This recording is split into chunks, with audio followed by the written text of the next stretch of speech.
Awuyazi. But you have a foundation. Ukhona buqale khona. It is the starting point of your life. And the speed ozawuhamba ngaso sixhomekeke ku foundation. Do you understand abazalwane? So uba uyabhala before ndibaleke bhala, I say it is the starting point of your life. Foundation is what begins everything. Foundation is what begins everything. Number 3, foundation is what has been laid up for your future. It is what has been for your siseko esakhiweyo sakhelwe ngomso lakho. But the question ubani okwakhele ifoundation? Because ifoundation ubuzayiqala ngokwakho uzaba late empilweni. Mandiphinde. Ifoundation uba uzayithini? Ngokwakho. Kufuneka uyazi ba ubomi awunaxesha lide lokuba ubu-enjoy. Ngoba ifoundation funeka yakhiwe nguwe for abantwana bakho. Baze abantwana bakho bokhe eyabo ifoundation for abantwana babo. So wena umele uba wakhelwe ifoundation ngabazali bakho. Did I understand? For your future, ingomso lakho liqhubekeke kwi-foundation ofike ikhona. See, understand that? Hallelujah. Foundation is the building block of your life. Sistena sokuqala sokwakha impilo. Na xa izinto zingahambi kakuhle kubalulekile uba uvisithele ifoundation yakho. Iyojonga. Na incwadi yendumiso ithi ke ngoku, if the foundations are being destroyed, what can the righteous do? Xa iziseko zigunqulwe. Hallelujah. Foundation are the things that happened at the beginning of your life. When your life began, izinto ezenzekayo zokha isiseko sempilo yakho. Ikhona inkawu. Izinto ezathini? Zokha ntoni? Kukho izilonda othe ubhadla abese zithele empilweni yakho. Kukho izinto ongazenzanga akhange umoshe umuntu. Njengoba iBhayibhile ithi sakhawulelwa esonweni. Asingoboni ngoba sonile, but singaboni because our forefathers born. And the Bible says they are no, but ashare the foundation yesono. See, understand that? Uyakwazi ukushiywa ne-foundation ye-poverty. Ufumanisa uba ukusokola kwakho xa sikutracer kuhamba beyond wena. Kuhamba kuyagqitha apha kuwe. Xa ujonga ufumanisa ukusokola nabazali bakho basokola. Hence now 10. Xa nabo bebalisa no nabazali babazali babo nabo. So usifuna it's a foundation. And hallelujah. Nikhona abazalwane. Foundation is your background. Foundation is your. Let me ask you, imvelaphi yakho sisiseko sakho. Imvelaphi yakho sisiseko sakho. It's your background. It's your background. Iyo lento noba ulisela funeka sijonge family abantu ngalo webalo. Ngalo ayisika because lento into ekwenza umtshana wakho namhlanje ngalayo background. It's your background. Foundation is your background. Namhlanje the reason why I've listed these points, it is because ifuna sidile ne foundations. Amen. Neka sidile ne foundations. Neka sidile nazo. Because zinayo indlela osibamba. Zinayo indlela? Yeah, zinayo indlela osibamba. Zinayo indlela. And xa sayikubamba oko kude kuthiwa ngumkhuba. Umkhuba ngesixhosa ngesilungu into ni habit. Yes. Umkhuba. Ufumana unalo mkhuba. Umkhuba ke utsotsi uwe hlule usikuvele. Usikuthini? Yeah, umkhuba woba. Nomkhuba woxoka. ikunyanzelayo. It's a foundation. It's a foundation. Hallelujah. Foundation is the platform prepared for you by your ancestors. It is there. Is the platform prepared by whom? Your ancestors. Yazi bayibona izawuthi imnwana zabantu zakuthi wasibiza ancestors ePhulupiti ba ngokuthi nasihlangana naphi na kuyahlangana. It is a platform. It is a platform. Now, if you are to live impilo epheleleyo, uyanyanzeleka urevisite uhambele ifoundation yempilo yakho. Uyanyanzeleka. Ngoba nangoku yonke into oyenzayo wena, yonke into oyenzayo, you are laying the foundation for others emveni kwakho. There's a foundation, kunesiseko osibekayo usakhayo. Usakhela abazawuza emveni kwakho. Si understandana ne? Hallelujah. Na iBhayibheli ithi xa iziseko zigunqulwe, zitshatyalaliswe. Xa kungekho siseko, ithi noba ungalilungisa kangakanani, but ayikho into onoyenza. Because awuna foundation. Awunasiseko. Akho ume kuyo. Akho ume kuyo. Utawuzama ubalance ufumanise uba ayikho into endime kuyo. Ayikho. Uyayikhangela ayikho. Uyajonga abazali into abayokhile ufumanise uba jonga ayikho. Kukho abantu abaphilileyo nje. Nabaphilayo nje. Baphilayo. Umuntu akana sense of building a foundation. Actually yaphila. Nje makusisa umuntu uyaphila iminyaka iyahamba. But namhlanje ngizokuchallenge namhlanje. Zokuchallenge. Now uDavid apha uthi when the foundations are being destroyed, what can the righteous do? Ayilanda. Xa iziseko zigunqulwe. Hallelujah. Now, iziseko ke ngitshilo that it's your background. Siyavana ne? Kukho izinto ezingeke zisiphose. Noba uyafuna ukuphose, ayikwazi ukuphose. Because ibi foundation yakho. Yes, we foundation yakho. Now, funeka ufumane itechnology yokuba xa sele bokhiwe, ifoundation ibekiwe, and ibuilding yenyuka, but kwi-foundation kube kho into ezirongo, udila njani nazo? Ngoba xa uqala ususa isitena kwi-foundation esele inendlu, loo ndlu leyo izawucollapsa. But uthini uready for ukucollapsa kwendlu uyolungisa ifoundation? Okanye nawe uza kule foundation irongo usakubheka phambili, because abanye bayaqhubeka bayokha babheka phambili kwi-foundation engekhoyo.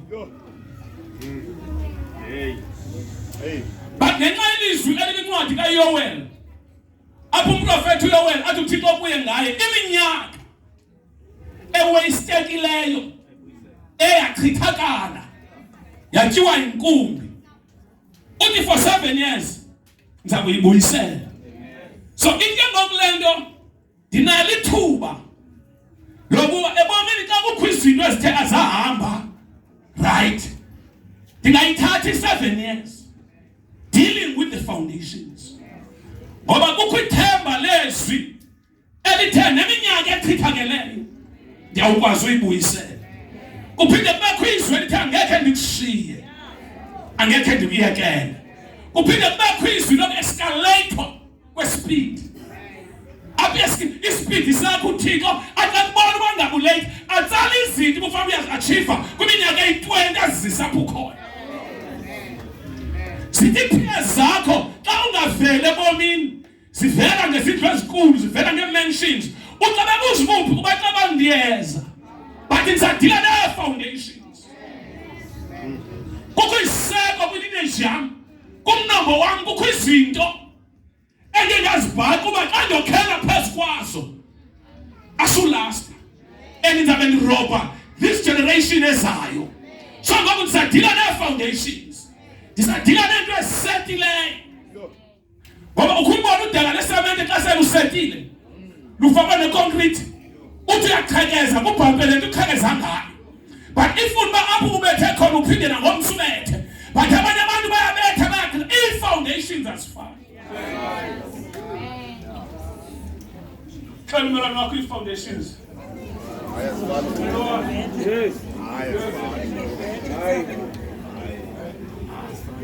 Ungayamkela i-pressure esuka kwi-colleagues, ungayamkela i-pressure esuka kwi-classmates zakho, ungayamkela i-pressure esuka kontanga bakho. Baxa ii-foundations azifani. Yes Lord. Nakusekho izinto ekusafuneka ngidile nazo. Dile nazo. Umbuzo omnye umzala athi ukhona uthi mina ndivele sengekho. Noko ndihamba ndikhuliswa ngoomakazi. Oko ndihambe ndincuka. Uthi akankabi nanto esegameni lam. Ndishwe phakathi. Ndishwe phi? Ndishwe phakathi. Akho nto ndayihlekezelwayo.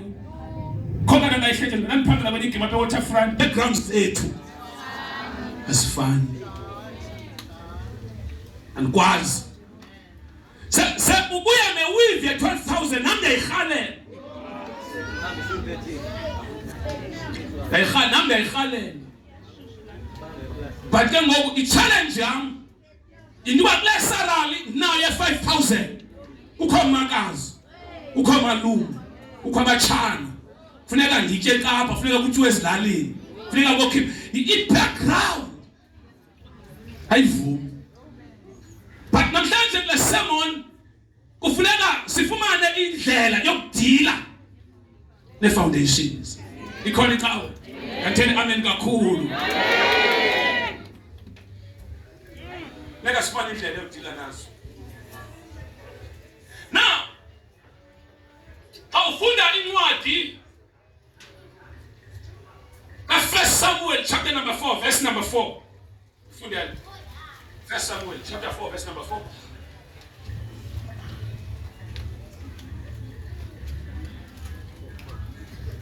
Banowathi ka umuntu ushumela ngathi bathumela ke abantu eShilo bayithabatha khona ike yomnqobiso kaYehova wenkosi ohleli phezu kwekhero. Hayi man, bano 1 Samuel ayikho le nto ifunda noma ndiyazi.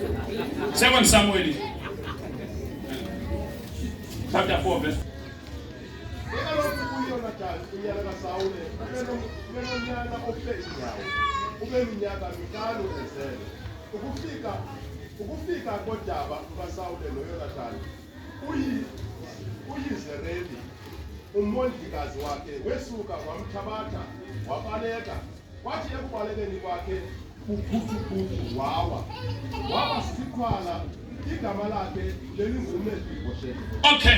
Okay bambeni. Now ndifuna ke ngoku sifacane biblically ne-foundations eziye zabekwa. Sawuthatha ubomi bukaMefiboshethi. Sivana ne? Ubomi bukabani? bukaMefiboshethi. Sijonge isiseko sempilo yakhe. uMefiboshethi uzalwa ebukhosini. Uzalwa phi? Ebukhosini. Utata omkhulu wakhe nguSawule inkumkani. Utata yakhe nguJonathan ngunyana kaSawule. Kukho imfazwe uzalwa ngexesha lemfazwe. Uzalwa ngexesha? Na utata yakhe usemfazweni. Notata omkhulu wakhe usemfazweni. uMefiboshethi una 4 to 5 years. Usemncinci bani umntana una 4 to 5 years. Age. Kuthiwa kwathi kusawufika indaba zokuba uSawule utata omkhulu uwile emfazweni. Notata yakhe uwile. Ineni izama ubaleka noMefiboshethi. Kuthiwa yamthatha ibaleka naye yatyibilika. Yaqhubeka yawa umntana wephuka imilenze. Ekwephukeni kwakhe imilenze wathathwa wabaleka naye wohlala eLodibar. xa fika eLodibar wenzakaliswe ngumuntu obezama umncede. Akenzakaliswanga intentionally, ebencedwa. But uncedo lahamba wrong. Uncedo lamshiya engenamilenze engakwazi uhamba. Uphuma endlini yasebukumkanini. But usibhaqa eseLodibar. Abazali at age 4 kufe indlu yonke ifile. Bafile. So ukhulela eLodibar. So mamela ke kwi-foundation yempilo yakhe kwacaba uzalelwa kwifamily yemfazwe. Ulwamadabi. Uthe engayanga entabeni but la nto yenzeke entabeni yazomkhaphazela endlini. Akayanga entabeni. Akayanga phi? But i-foundation, i-effect yayo yazomkhana esendlini. Akayanga entabeni. But uzalelwe endlini yamadoda alwayo. Kuyaliwa kwelikhaya. Akayanga emfazweni. And lo umbelekayo uzama umsindisa. Kanti akayazi uba naye usetraphini lubelekileyo. Kucutshwa yena uba ngaba kammelekayo amuyise. I-foundations is stronger in such a way that ungangabikho physically present. But kwi-area okuyo because igazi lela lapha. Igazi lela lapha. Covenant. Iminqophiso. Iminqophiso ikhona, kodwa umnqophiso namandla umnqophiso wegazi. Omnye he was in a relationship. Babe relationship. But ke ngobenza umnqophiso wobajonga asishiyana silahlana. And omnye kamtshata omnye. Ubone mos lento thembisana. Omnye kamthina omnye. Kamtshata omnye. Utshata nami kha. Okay, namtshata nawe. Uthiwa okay, ngoba singele emnqophisweni.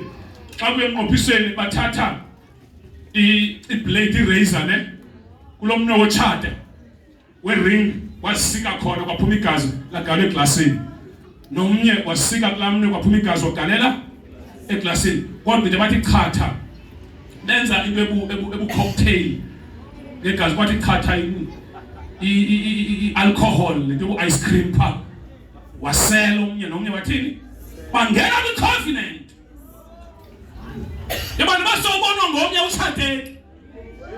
Kuthe kusenjalo kuloo covenant leyo umzalwane ubhuti lo wafumana i-accident wasweleka. Washiyeka lungisise kwi-covenant.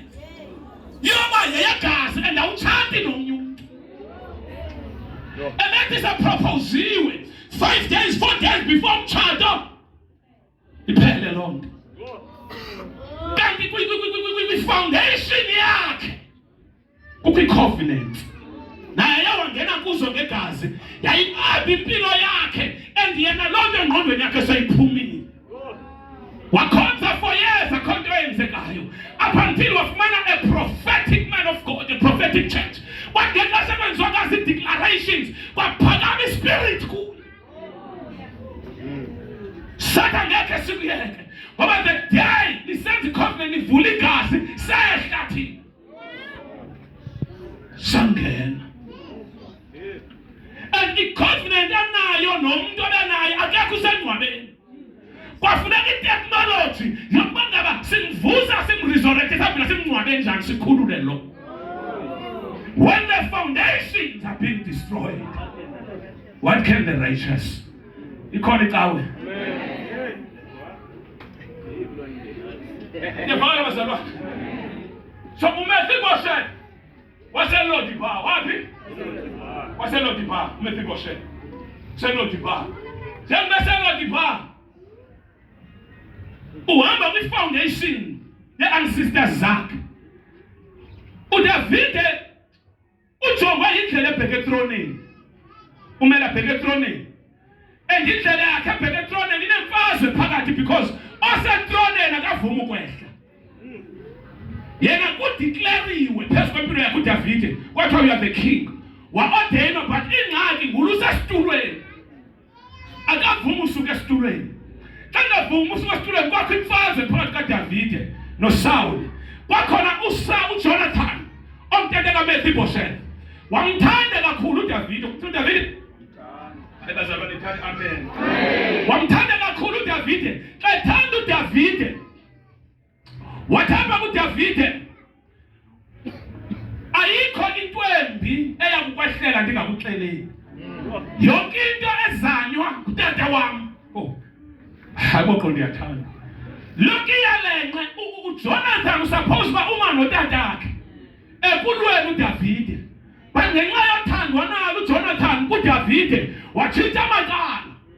Wema noDavide wathi iintshaba zakho yabazintshaba zakho. Wathi utata lonke iyalenxa lenzayo uzabona ndizomxelela. Ithi iBhayibhile uSawule wayevuka aqalela kuDavide usemqolombeni. Xa ethubela amajoni uJonathan abale eqala athi suka apha utata uyayazi bulapha. Ithi iBhayibhile wayemthanda kakhulu. iBhayibhile ithi uthando lugubungela yonke inkitha yezono. Because namhlanje kwi-foundation i-technology esayisebenzisa to break zonke ikhasi ezikhoyo i-technology yothando. Ukuthi along the way ufumana umuntu okhathalayo. Along the way ufumana umuntu a caring person, a loving person, umuntu like deep thing. Hawe ubungajonga into la ngithandela yona andiyazi. Bani ngomjonga lo muntu lona ayikho into angekho angayenzi. Akukho apha angekho angayikho. Wathi uJonathan wathi masifundeni iKings. Sorry, it was Kings, I think so. 1 Kings chapter 20, 14 to 16. Funda mfukhawulezise. Ndiyacela ninyamezele senza ufika kule ndawo. Yeah. Wathi ke uHabi. 1 Samuel. Nginxaniwe.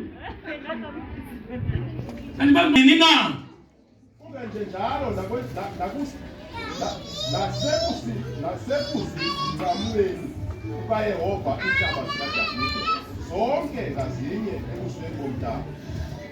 Waqophisana ke uJonathan nendlu kaDavide esithi, uYehova makakukuze ke oku esandleni seentshaba zikaDavide. Waphinda uJonathan ukumfundisa uDavide ngokumthanda kwakhe, ngokuba ebemthanda njengomphefumulo wakhe. Ebemthanda njengantoni? Njengomphefumulo. Baleka ke mfo uye kuchapter 18 verse 3 and 4. Chapter 18 just verse 3 and 4. Benza umnqophise oJonathan noDavide ngokumthanda kwakhe njengomphefumulo wakhe. Benza uJonathan noDavide isilungu sithini? Thamini isebenza ikhwazeni. Yo, niyathanda ukudibene ebedroom khwaza.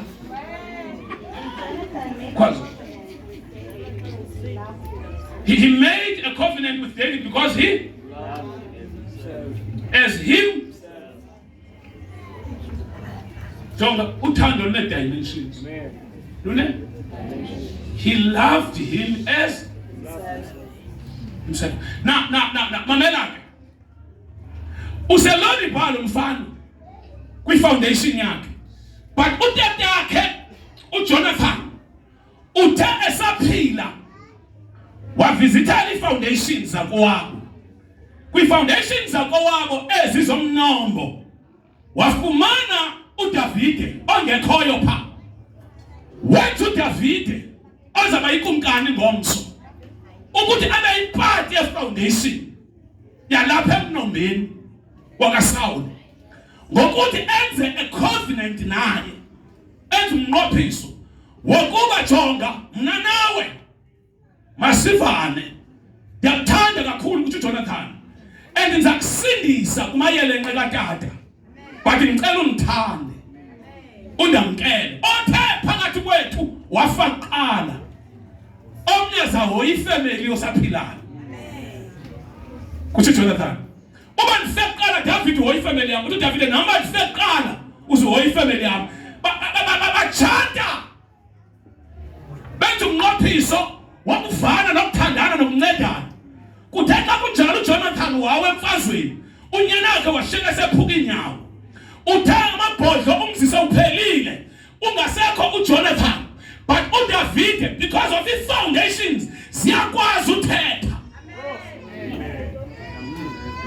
Uyakwazi ukuphakama empilweni. Sikubona usehla kanti si foundations. Kuthiwa kwi-foundations ale family akho umuntu uyawuzaphakama. Athi level ethile. uDavid wafika noJonathan. Wathonde xa kuphakamisa uThixo. Uzumkhumbule. Noma sengingasekho. Ithi iBhayibhile uMefiboshethi uselodi pha. Akana future, akana direction. Kwaphakama icovenant katatakhe noDavid, uDavid. uDavid uthaka kuba ikumkani xa imfazwe seziphelile. Esesihlalweni wakhumbula ukuba ukhona umnqophiso engandinawo noJonathan. But uJonathan akasekho, kuthiwa wabheka emagqakeni wendlu kaJonathan kwaSawuli. Wafika wamemeza uba akusekho nempundeni apha endlini kaSawuli. Ndizoyenzela inceba ngenxa kaJonathan. Yes, Lord. I-foundations zishukumile, zadimanda a season of help. Ngoba kukho umuntu owathi ekwenzeni kwakhe ekuphileni kwakhe wazivizithela. Ukuba wabeka isitena secovenant ukuthi asuphelela kule ndlela, asuphelela ezimfazweni. Wathi noma singafa kodwa bezayo kuyaba khona ipeace, and kuyaba khona abantu azawuphakama avelele likhaya ngenceba. Kwavela uJonathan.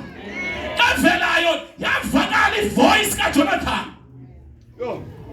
This is not biblical, this is me. This is not, you won't find it in the Bible. But ndiqinisekile uba uDavid wahlutshwa ivoice kaJonathan. Whether wayememezele emangcwabeni okanye ifike emaphupheni, athi khumbula unyana moselodiba. Khumbula icovenant mina nawe esangena kuyo sayenzayo. Wathi noba nisekho kodwa ndinonyana. Amen. Oselodiba. Selodiba. Apha ngikhoyo ngeke enze nayo ipeace. Izinto abafana zenzeke kuma zenzeke kuye. Wathi yonke into ayifana bayenzekele nelungileyo. Mina ngikwazanga ukuphila ixesha elide ngoba ndiphila kwixesha lemfazwe.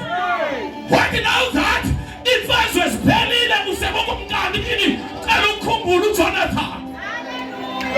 Wakhumbula uJonathan uvizithani loDibha.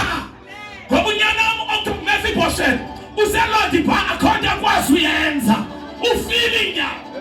Phakama uDavid. I don't know if you received this message in the form of a dream or a vision or, but waphakama uDavid uphakama kwakhe wathatha amaphakathi akhe. Kwathi uyapi wathi sibheka kwaSawuli. Kwathi ukwazi yakwaSawuli ngoba uSawuli wayeyi-enemy yakhe. Wathi khona into engandonwabisanga. Xa ngilele kwindoda endiyibona egama layo linguJonathan. Kukhona ivoice zandiziva. Wafika kwathi akho bantu wamemezela emagqakeni. Wathi akusekho nempundeni apha emzini kaSawuli. Phakathi kwamabhodlo ivele ndizoyenzela inceba. Ngoba before le family iphele kwaba khona icovenant. Namhlanje sizothetha i-foundations. Sizothi lamadrika family yakho akhona umuntu owayelungile na. Sizothi babathakathi bale family yakho akhona omnye owayelungile na. Azikho isitena senceba. Akho mama wakhe wayesibingelelwe waphosa i-2 wathandaza. Wathi le family ingaphele lapho. Le family nabazalwane siyehla. Siyehla. Siyehla. Siyehla. Siyehla. Siyehla. Wathi mmemezayo wathi akusekho nempundeni na. Kuthiwa kwavela kwi-neighbors. Kwathiwa ukhona unyana kaYonathan, umzukulwane kaSawuli, uselodiba emzini kaMakire. Ufinyawo. Chapter number 9, same chapter.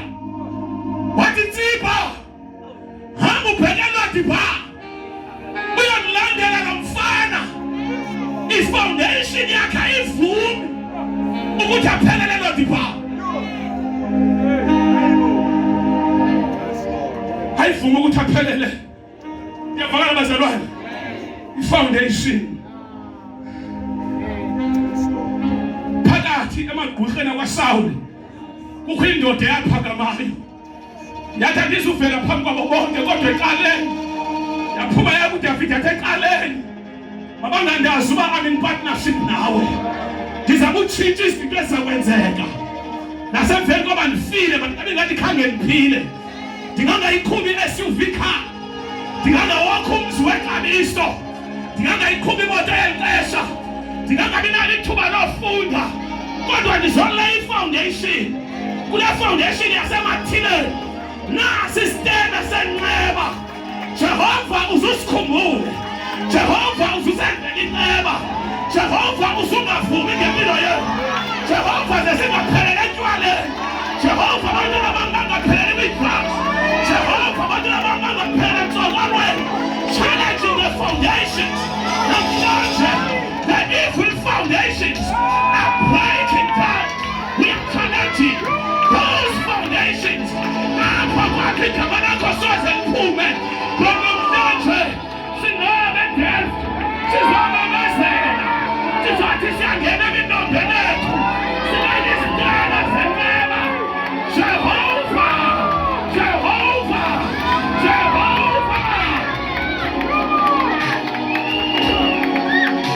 let your message Mato Davide they are new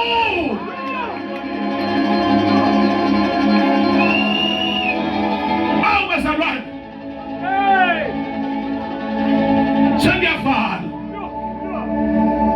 send your father namhlanje ngokuxeba ikhona into esingayenza ikhona into esingayenza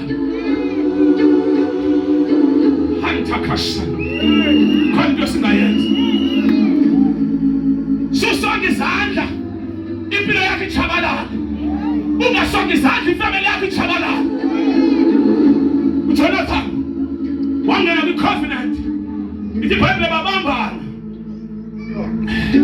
banqophisana xa kunqothiswayo zininzi indlela zonqophisana kweminye imizi bekuxhela igusha le ndoda ixhela igusha ngapha ixhela igusha ngapha konke kuthathwa icala langapha libekwe ngapha kuthathwa ngapha awukubona into emthathwayo kuzamkela indwendwe zinikwe igusha xa zixhelela igusha kuthathwa icala linikwe zona kuthiwa yenu lehambana nizayitshela lapho athi lo xa inikwe igusha ezawuhambana athi ngoba ngoku sesiyifemelenye yonke le gusha masiyixhele siyitshele lapho sitshele esithelele esinye ukuthi namhlanje amaqwathi namatshawe ayidlwenye yabazalwane bami okubotshwa ngapha kubotshwa ngapha okubotshwa ngapha kubotshwa ngapha yamaxesha kakushoyo uphakame zonke nazihlwele zalapha ngoba kukho i-confident ekungenwa kuyo namhlanje bazalwane ndizomemezela ithi iBhayibhile ukuba ubani uKristu Yesu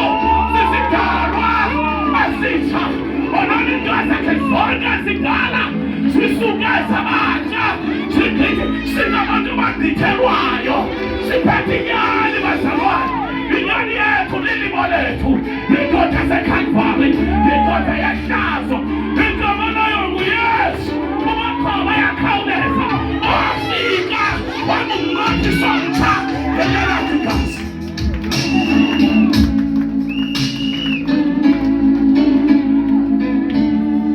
kukho inyani efuneka sizise zona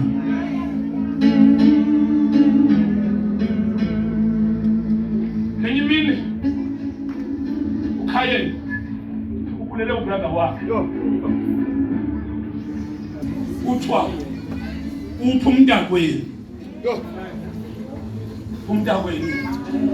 u-Abel uthi omnye ndingumgcini womntakwethu uSina uthi omnye igazi lakhe mhla wayebulala umntakwabo wayeyedwa kwamngcwabe yedwa akaziwa kwahamba umyalezo woba ukhayeni udukile kanti xa umbulala igazi ngoba igazi kwamoya liyathetha lenyuka laya kwi-courts of heaven la lay a charge against the living one here.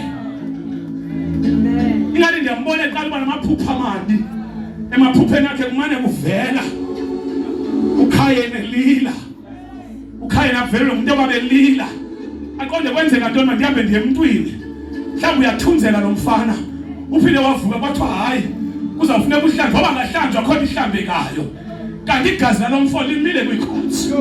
Wavela uThixo wathi mamela besisenkundleni yamatyala apha sithe xa sijongayo ngale mini sijonga umangalo ofikayo ligazi lomntakwenu uAbheli ombulalayo. Uphi umntakwenu? Wathomela ingomgcini wakhe wathi igazi lakhe liyakhala. Wathi nesono sibuthumile basangweni ngenxa yegazi lakhe isono sibuthumile silawule. Utathetha encwadi yamaHebhere athi leli gazi likaAbheli lithetha kodwa igazi lenkosi yethu Yesu lithetha into ezingcono. Yemntakwethu ndizomnika assurance, ndizothi blessed assurance, Jesus is mine. Oh, what a foretaste. Blessed assurance. Ndizomnika isiqinisekiso, ndizothi akahlehla mfazweni amanqonto abahamba naye. If Jesus be for us, who can be against us? Jesus Christ, the hope of glory. Bazalwane mkhulu ngaphakathi kwethu kunalowo selizweni. Yabazalwane ngangathuthule. The reason why you are here today, the reason why ungasuffocateanga ungafuthaniselekanga kwezona kukho igazi elisithethelelayo. Athi amagwirha sethalathile igama lakho lihlubuzwe likhethwe but kukho igazi in the courts of heaven. Athi uSathane xa fikayo emangala waphakamisa certificate yamfela abafela igwadane ikwazi igama lakho bavela Gabriel bavale abafela umangala uKristu Yesu sisidala sitha bonani into zakhe zonke. Fela phansi, let me close.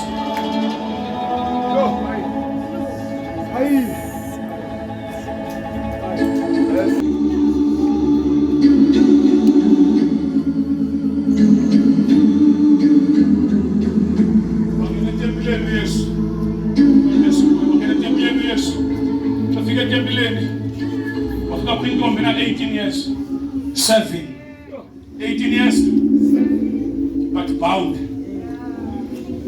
uqolo ugobile angena uYesu namseva le ntombi ashayela yenza yonke into uthi iBhayibheli uYesu weme epulpitini ngoba uYesu akamsiyi umuntu obotshiweyo awungena etempileni akakusiyi ubotshiwe namhlanje akazukusiya ubotshiwe. Bazalwane thina namhlanje akazukusiya ibotshiwe.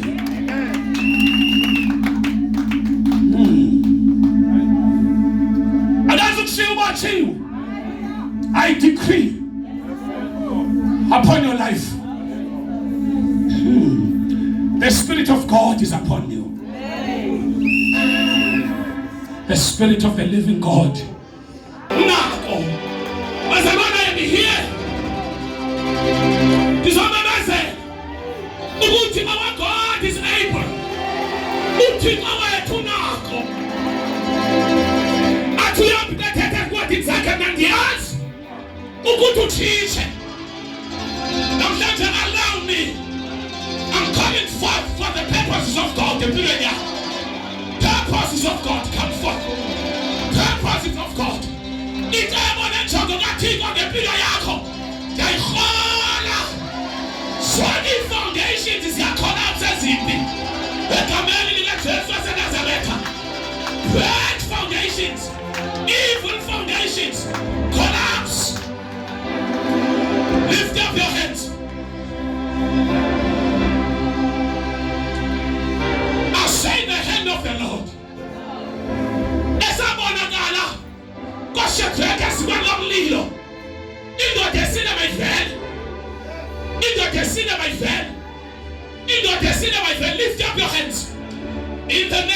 of Jesus.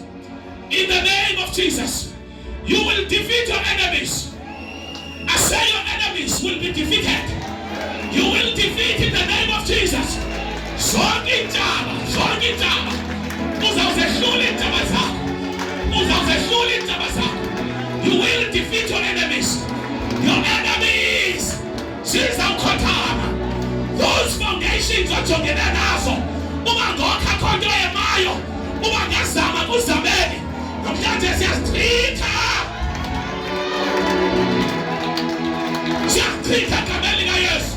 Siyasichitha kameli kaYesu. Siyasichitha kameli kaYesu. Receive and new speed. New speed. In the name of Jesus. In the name of Jesus. In the name of Jesus. In the name of Jesus. In the name of Jesus. In the name of Jesus. In the name of Jesus. In the name of Jesus. Hey! Foundations. Zisakwa zamadimoni. Zisakwa zabugogo. Zisakwa zenhloko. Collapse.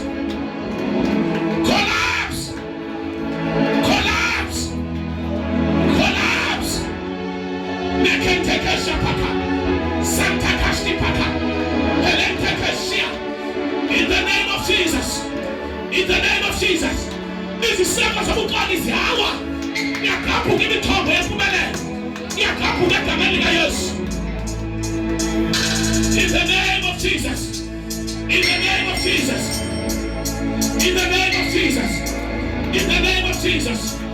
In the name of Jesus. In the name of Jesus. In the name of Jesus. In the name of Jesus. Collapse. Collapse. Receive your breakthrough. Collapse. Collapse. Evil foundations. Evil foundations. Evil foundations. Evil foundations. Evil foundations. Evil foundations. Get the